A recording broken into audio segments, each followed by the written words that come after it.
Welcome to the Michigan Golfer Show. Join us each week as we explore the people, the places, and the events that shape our great game.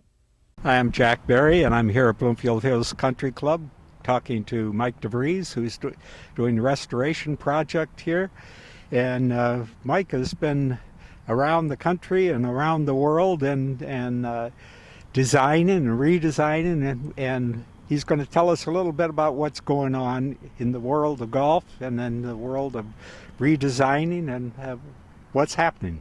Thanks, Jack. Yeah, it's so we're finishing up the project here at Bloomfield Hills, a restoration of the entire golf course that we've done this summer. We've had 3 years of planning, and now the execution. We're right down to the home stretch and finishing that up, and it'll be back open next late spring for the members. So very, very exciting project here. Harry Colt's solo design here on the north side of Detroit, which is really exciting.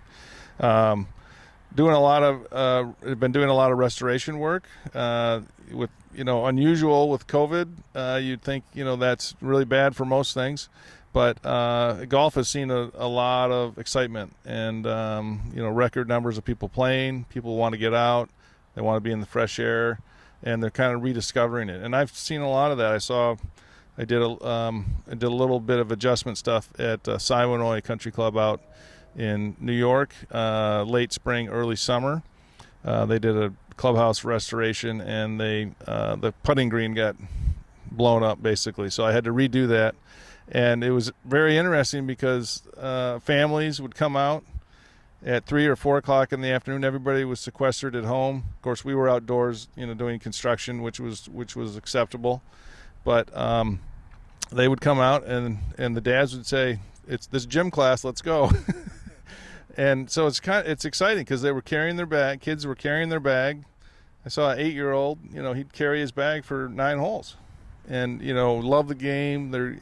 So I think you're going to see. I think you're going to see a surge of kind of excitement. People, kids will go back to soccer or tennis or whatever, but in 10 or 15 years, I think you're going to see, when they're in their 20s or their 30s, they're going to be like, hey, let's go play golf, Dad. And that's exciting for the business. So, well, you see a lot of that.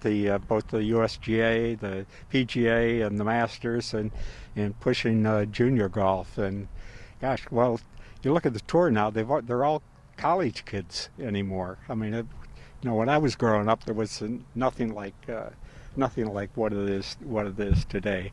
And Mike's got a great course, Gray Walls in the Upper Peninsula. He's got a terrific course at Kingsley Club near Traverse City.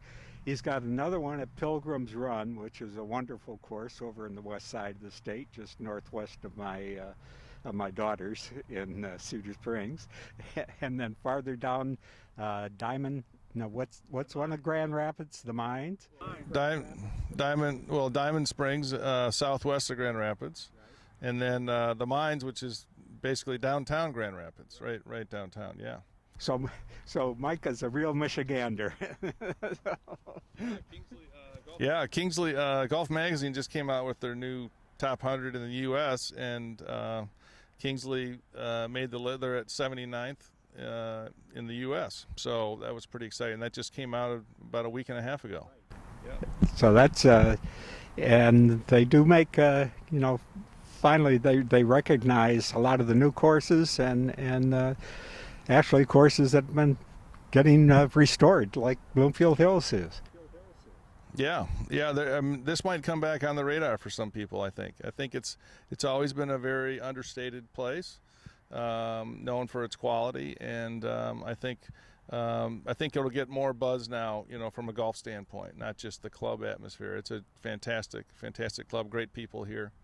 Want to also talk about Cape Wickham, my course in Tasmania, and a year ago or so, Mike Clayton joined Frank Pont and I, and we formed a new collaboration called Clayton, DeVries, and Pont, where the three of us are, in different parts of the world, literally globally, Australia, here in the U.S., and Frank in Europe, and So I'm looking forward to getting back to Australia and doing some things with my partner Mike Clayton over there, which would be really fun. So and that would give me an opportunity to go play Cape Wickham a little bit more, which would be which too far and in between. That's the great thing about being a Michigander. I've got a bunch of courses near me I get to play every once in a while, so that's fun. So.